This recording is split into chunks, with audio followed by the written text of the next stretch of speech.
All right, gentlemen, thank you for joining me today on stage. It's great to be talking with you. I think it's safe to say that there has never been more opportunity for commercial companies to build in space, build in orbit. This conversation should be interesting because we have two people who are building companies, but one of them has a background at NASA, and of course we have Colonel Roth, who is from the US Space Force. So Steve, maybe to start with you. You, as I just mentioned, had this very long career at NASA, including as acting administrator. And then upon retirement, you make this pivot into private industry. What were the biggest changes, surprises, moving between a sort of Washington culture and a sort of private industry culture? Yeah, sure. So I knew I wanted to do something different after I retired from NASA, and I certainly am doing something really different after I left NASA and starting an early stage startup company. So there are several things that have been different and challenging for me. The first is money. Any organization needs funding, right? And I knew the PBBE process, that was talked about earlier, inside and out. Now, I knew how to work with OMB to propose budgets. I knew how Congress went through the appropriations process and how to work that. What I had zero experience in was raising private capital. Just zero experience in raising venture capital. And obviously, for an early stage startup, that is super critical and important. So that's been an incredible learning experience for me. And right now, we're in the process of closing our Series A round. I was hoping to have it closed by last week and be able to make an announcement today. Didn't quite get there, so look for a press release from us in the next probably 3 to 7 days on our major investor for our Series A round, but so far so good. And of course, our owner and executive chair, who also started and is the executive chair of Axiom Space and Intuitive Machines and a nuclear energy company called X Energy and also Quantum Space, Cam Ghaffarian, has this amazing network of high net worth individuals, VCs, and institutional investors that I'm not sure I would have taken this leap without joining somebody like Cam, who has that experience. The second thing is just the pace at which we're able to move and make decisions. We get, at NASA, we've got to have, 10 meetings and a council and a board and several reviews, and then all the information would come to me, and I would ultimately, poll the team and make a decision. And then we get into meetings at Quantum Space, and it's like, okay, Steve, we have option A, B, and C. Which one do you want to do? And so it was freeing and refreshing, and also a little scary. But in order to be successful, we need to move at a certain pace. And then the third thing was, I was in a meeting with a former colleague who left and to also start an aerospace company. And in the middle of the meeting, he looks at me and he goes, Steve, this is not about creating capability. This is about generating revenue. So at NASA, it was really about creating capability and doing missions within the budget that we could get. And now it's all about generating revenue and generating value for our customers and really understanding what our customers need and how we can deliver that value and make them successful in executing their mission. So those were essentially the kind of like the three fundamental things that were very different from my 32 years at NASA, almost 20 years in management and leadership versus being the president and CEO of a startup. Those are big changes. Takeshi, I want to bring you into this. You have been working on ispace for about 12 years now, so you're a little bit further along, at least in sort of the startup journey than Steve. And thinking sort of from first principles, what are the sorts of things if you are starting out, if you are maybe closing on seed or Series A, what are the things that you really should be thinking of in order to position yourself for success in the long term? Well, 12 years is a very long time to survive, and then we have a lot of up and down. And there's, I would say, several principles. The one is, as Steve said, the generating revenue is very important to show what is our business to generate the revenue in the future. And and then also, in order to make revenue, anyway, we need money. we need to take care of the cost. And then so even the space industry, many people think that technology is very important. It's not wrong. However, the more important is money. To start something, we need money. We need to hire people. We need to procure something. And then thinking about the financing is our first things to do, even the technology company. And then that is, from the beginning, my interest is how to raise money to start what we want to do. And then, so that is, I think, very important. And then I also met with the very good persons help me. Many of the people will come around me to help. However, there's a few people actually help me.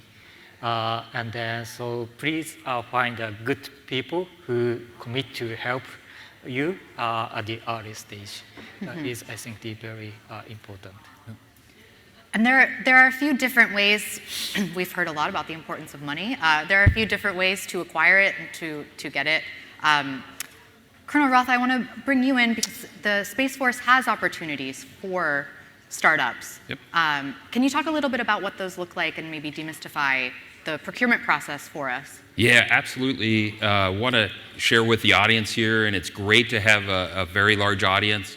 I know I was at the first TechCrunch space sessions last year, and due to COVID, we could only allow 100 to attend, but really important. We are going through kind of a second space renaissance. A lot of interest in the commercial sector, a lot of investments, venture capital funds, funding great ideas in space. And so part of the Space Force and where I work, Space Systems Command, is we're trying to make it easier to work with different commercial companies and our industry partners. We've created a couple different organizations for that, but the first and foremost, your entry point into the Space Force and Space Systems Command is through the SSC front door. That's your one-stop shop, especially if you're a small business, you've never worked with the government before, or you're a non-traditional, you may be a larger company and are looking for ways to get into the market of the Space Force and satisfy some of our needs. So we have a website, just go out, Google Space Systems Command front door, and you'll start to see all the partners we work with. We do events and industry days. We do a special thing called Reverse Industry Days, where we go out to the commercial industry and have one-on-one sessions with a lot of companies, and you tell us what we should be investing in and capabilities that the commercial market has. So really important for that. We've also established the Commercial Services Office. This is a dedicated office to support our program executive officers executing acquisition programs for the Space Force. So actually going after commercial strategies that get after useful Space Force needs. And speaking of those strategies, we have a three-pillar approach. We have exploit what you have, buy what you can, and only build what you must. On the only build what you must category, very important, those are national capabilities such as GPS, missile warning, missile tracking, things that are important to U.S. national security. We will continue to have traditional acquisition programs focused on that. But we're trying to do a paradigm shift to focus on commercial due to the pacing challenge we have with the strategic competition with China. And so making sure we stay ahead of that threat, and our industry is key to that, and so we can deter conflict in space. Following up on that, and Steve, it would be great if you could chime in as well from a kind of NASA perspective, although I know you're no longer with the agency, but how do the opportunities and different programs, how do they differ if you're sort of very early stage and maybe you're a more mature company? Yeah, so we have several different program organizations at NASA, right? And the organization that I used to run was the Space Technology Mission Directorate. And I think that directorate is a great entry point, particularly for early stage companies. We released the inaugural solicitations for 2 programs while I was there. One was tipping point technologies, public-private partnerships with companies to get their technology through the valley of death, which you mentioned earlier, TRL level 4, 5, 6, and eventually to 7, and fly it in space to help them accelerate their business plans and develop products and capabilities that NASA and other government agencies need. So, and then there's announcement of collaborative opportunity, where there's no exchange of funds between NASA and the company, but we offer the capabilities of people and NASA, I'm never going to get over that. NASA offers the capabilities of people and facilities at the centers to help, again, accelerate the plans, and NASA funds the NASA part of it, and the company funds the company part of it. So just a couple of examples. So early stage, definitely, space technology. Now, I got to give, you're going to hear from Thomas Zabukin, the Associate Administrator for Science later, and I got to give Tom and his team a lot of credit for the Commercial Lunar Payload Services Program, right? And because they selected there's an indefinite delivery, indefinite quantity contract. They selected participants that had no previous spaceflight experience, had not launched anything, right? And they took that risk, right? And they knew they were going to select several missions with several different contractors. And Thomas is from Switzerland, so he's a hockey guy. He talks about shots on goal, right? And hopefully most of them are going to hit, right? But if one doesn't, that's okay. So also, there's opportunity there. And then, I give NASA credit for COTS and then the commercial cargo contracts, right? NASA could take the risk there because there was fairly low dollar value stuff, underwear, water, freeze-dried food, science experiments, or your PIs. I know your PIs experiments are precious or maybe not super high dollar value. And they could take the risk there. And we had 2 failures. We had a failure with, NASA had a failure with Northrop and a failure with SpaceX, and that was okay. Commercial Crew was a little bit different. No failures there, right? And it was so interesting how the relationship between NASA and Boeing and NASA and SpaceX evolved over time, and how SpaceX ended up getting to orbit first. I actually chaired the flight readiness review for the Demo 2 flight with Bob Behnken and Doug Hurley, and signed the certification of flight readiness that we were ready to go and fly Bob and Doug. And that was an amazing day because it was May of 2020. We were like a couple of months into COVID when we flew the Demo 2 flight. And it was pretty amazing accomplishment by both the NASA and the SpaceX team. So for companies that are farther along and more mature, there will be continued opportunities like Commercial Cargo, Commercial Crew, and the Human Landing System, where NASA is buying services and not buying, operating, and owning systems. Mm-hmm. Did you have any? I think that ecosystem is really important, both with civil space and national security space. But it's investments, small investments in this ecosystem, those small companies, they grow larger, they provide more and more capability, and as they experiment and prototype, we try and move them along that TRL level until we can transition technologies across the Valley of Death. Many of you may be aware of an organization we have in Space Systems Command that does that, and I would encourage small business to reach out, is the SpaceWorks program, where small investments on our SIBR and SITR programs can help your companies develop and mature their technologies and then eventually demonstrate those on orbit. And it's a whole ecosystem. Things that we invested in 10 years ago are starting to pay dividends now, especially in technology areas such as space domain awareness. I'll give you an example, a real world example from experience in my other hat, running the Innovation and Prototyping Delta. We have an operations floor where we fly a lot of experimental and prototype satellites. We had an anomaly on one of those satellites, and a commercial company that I won't name here in this audience, but reached out to us to say that our satellite was tumbling.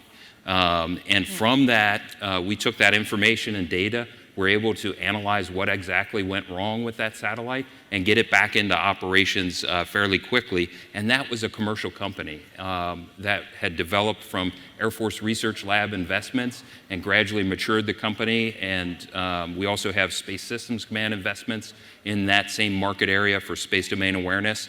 And then now they're providing real world capability today. And it's a lot like NASA with commercial launch. And if we could leverage what you're doing out there in the commercial markets, we can get there faster and cheaper and develop systems that are definitely more effective.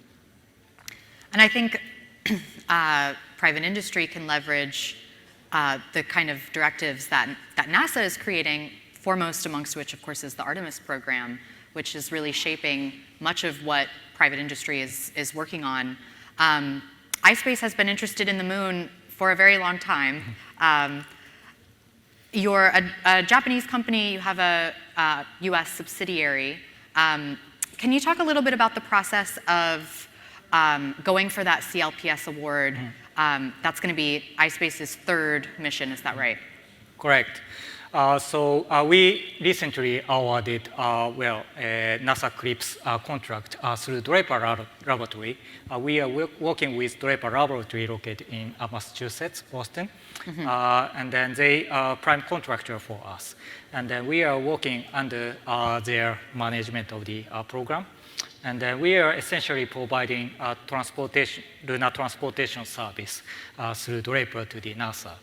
And then from the beginning, my way of thinking is this transportation would help the government missions a much cheaper way and a more flexible, high-frequent missions to the lunar surface to encourage, promote more technology demonstration, science missions, so on. So I have been watching the opportunity to work with the NASA or the other space agencies as well.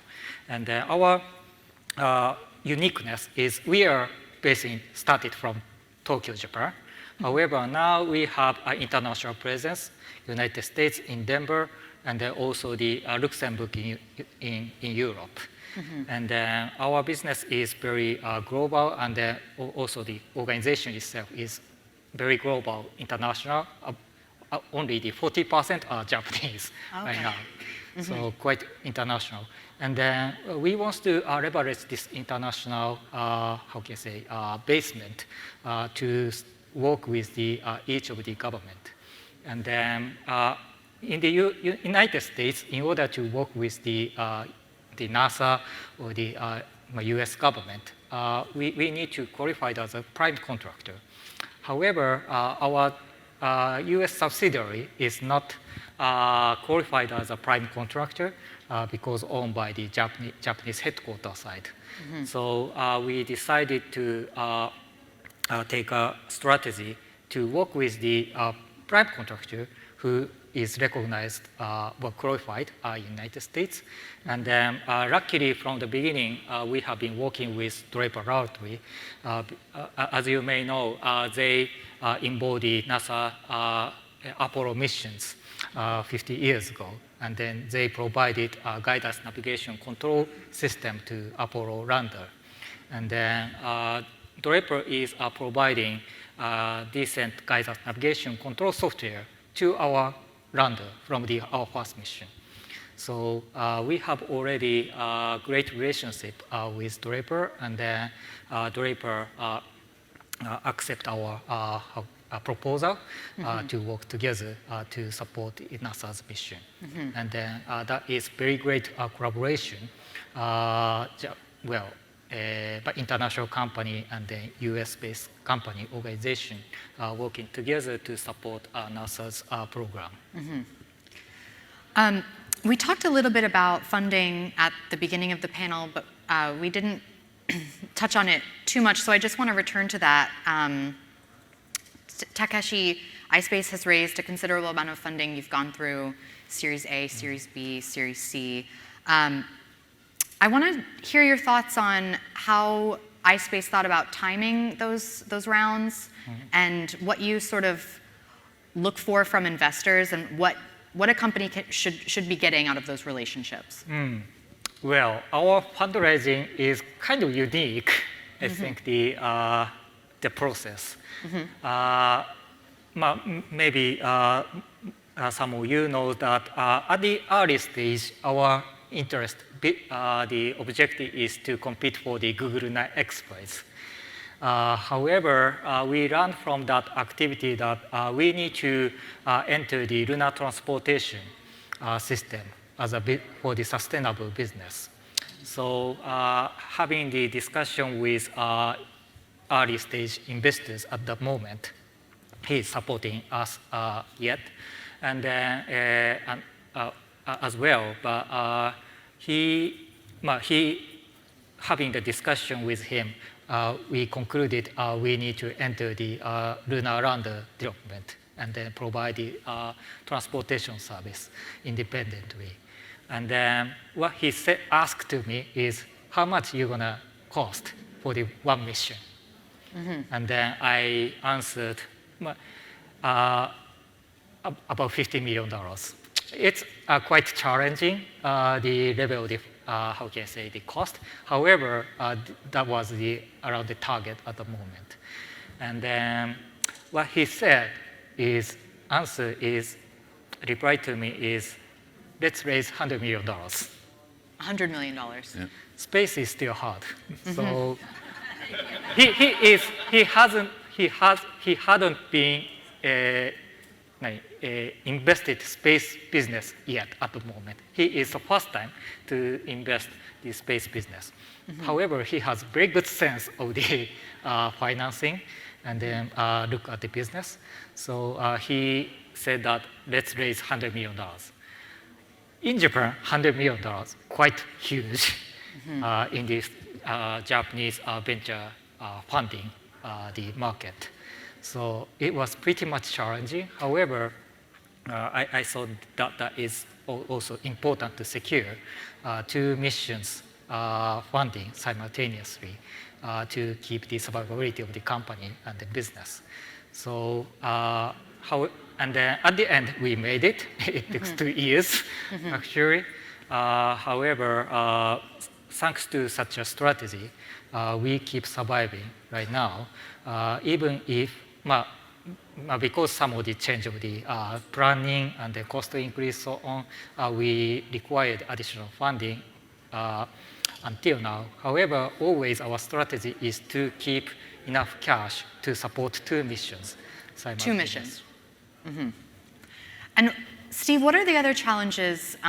Before the panel, we were chatting, and you mentioned sort of supply chain bottlenecks and those kinds of things you need to think about when raising as well. Can you talk about that? Yeah, sure. I mean, we started off really focused on what we call a robotic outpost, a fairly large spacecraft for robotic capability with rendezvous proximity operations to do servicing.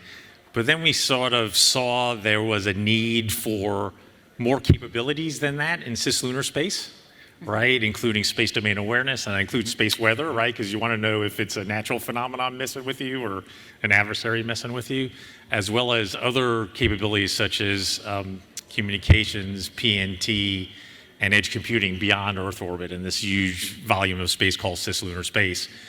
So now we have a broader strategy with 3 different types of spacecraft, and to deploy a fleet of spacecraft to provide SDA and other services in cislunar. So that significantly increased our funding needs and our funding timeline, and we had to adjust our fundraising strategy also. We announced our first mission a few weeks ago in conjunction with the AIAA Ascend conference. We call it Quantum Space One, QS1. Not very creative, but it works. And we announced partnerships with 2 companies, Geost in Tucson, Arizona, which is going to provide an SDA sensor for us. They also provide, based on an SDA sensor that they're providing to a government agency, a derivative of that. And then Blue Canyon Technologies that's going to provide our spacecraft bus. So we work with both of those partners/suppliers to identify the timeline for development. And both of those activities are sort of front-end loaded with respect to funding. And the reason for that is to provide the funding to buy the long lead procurement items. For example, avionics now, because of semiconductor supply chain disruptions, very long lead time on processors and avionics. And so we had to put up additional cash up front with one of those companies so they can place the order and for the 12 or 13 month long lead time so we can make our schedule and launch our first mission in fourth quarter of 2024. So we've worked that, we worked that out with each supplier on a case-by-case basis to see where the bottlenecks in their supply chain are, and then work with them to make sure we got a schedule that works given those challenges. So you said the fourth quarter of 2024. Yeah, right now we're targeting October of 2024 to launch our first spacecraft, and we're still working the details out, but it'll most likely go to Earth Moon L2 first and spend a few months there. There's some interesting things to observe in Earth Moon L2, and then it'll transition to Earth Moon L1, and we'll spend several years in Earth Moon L1, both searching the cislunar volume for resident space objects, as well as acquiring and tracking those objects. Okay. There's, investors provide hopefully more than just a check though. So can you talk about what you are getting out of those relationships so far and what you were sort of looking for? Sure. So first, we draw on their experience with investing in other companies, particularly in the space sector, and what has worked from a management and operations standpoint and what hasn't. So that's first and foremost, draw on their experience. Second, they help us with additional investors, to seek out additional investors, additional opportunities as we close our Series A round and move into our Series B round. And then they also help us with recruiting. They, particularly in really challenging skill areas, one of the things that's enabling for our company is to take advantage of artificial intelligence and machine learning technology. We're actually going to have a 2 teraflop processor on board our spacecraft for our first mission. Wow. And so we not only want to process data on the ground using AI and ML technology, but also on board with that incredible compute power to lower the latency and provide near real-time warning of events. And so they particularly help us with recruiting in those fields that are not necessarily aerospace, but are critical to our success, like artificial intelligence and machine learning. So we're coming up on just a couple of minutes before we close out the panel, but I wanted to hear from all of you.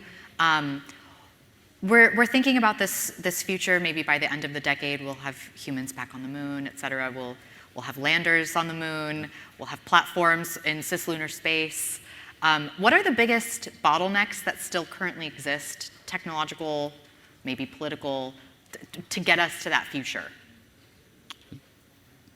The one I see from inside the Space Force and the U.S. government is really leveraging that commercial viability. We're structured to develop and run programs, but how do we do a different paradigm shift to a new model where we're investing in commercial companies? I mean, it's pretty cool to be up here sitting next to 2 companies that are going to the moon or going into cislunar orbit, and pretty amazing to see that push from our industrial base. So how do I leverage that in the future? And I think we really need to focus on a couple key areas, is that modular systems architecture, so it can support both commercial and potentially military utility up there. I want to buy things. If it's already developed by the commercial industry, how can I buy that as a service? So if he puts a space domain awareness sensor on orbit by the moon, can the Space Force just buy the data and get it ingested into our space domain awareness marketplace?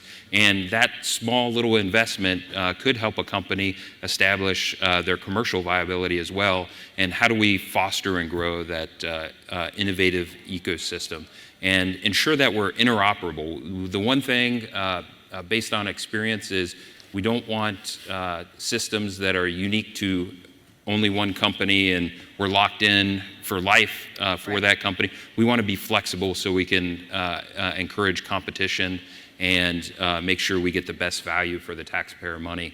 And I think your venture capital investors want the same thing. You want a robust, competitive environment to go after these technologies. And then the more experiments we do on orbit per day, per month, per year, per decade bodes really well for the space economy. So the more we can invest on pushing the needle forward, I think there's a fringe benefit for everybody in this room. Anything to add? Yep. Well, but it's related to our vision, expand our planet, expand our future. We envision to expand our human presence into outer space. And then that is, I think, important to keep the secure the sustainability of the Earth as well. And in order to that, I believe that we need to create viable economy in space. Mm-hmm. And then we need to create a sustainable ecosystem to support the activity around the in space, and essentially support the sustainability of the Earth. But someone goes to the Mars, that is fine, but without such a sustainable basement of the activity in space, we don't expect regular sustainable travel to the Mars as well. And in order to that, we believe that we need to utilize space resources, and that will be the long-term direction. And then in order to, how can I say, unlock the potential of the space resources, but now we need to establish the architecture to start investigate the resources and develop the technology how to utilize the space resources for the future. Any last words? Yeah, just real quick. I think integration is going to be incredibly important, incredibly challenging across commercial space and between commercial space and government. So these capabilities that are coming online, the innovation that's being driven by commercial space is really amazing, but to really take advantage of, there needs to be this integration, both from a business model standpoint and from a technical standpoint. And then as you guys talked earlier in an early session about security and sustainability, we do need to come together across the world and develop norms of behavior. Norms of behavior for Earth orbit as well as beyond Earth orbit so we can ensure the safety and sustainability of our operations, both commercial and government. And that's going to be challenging. And again, I give NASA, it's a little sort of self-serving since I was at NASA, but I did a great job. I give NASA credit for the Artemis Accords, which sort of set out a set of norms of behavior. And NASA basically said, actually, I give Mike Gold a lot of credit, who's with Red Ryder right now, but he was with NASA. I give Mike a lot of credit for being the architect of the Artemis Accords, and which set out a set of norms of behavior. And NASA said, hey, if you want to work with us on Artemis, you need to sign up to the Artemis Accords and these norms. And so I think that's going to be also really important. Okay, thanks, guys. Great conversation. Thank you. All right, thank you. Thank you.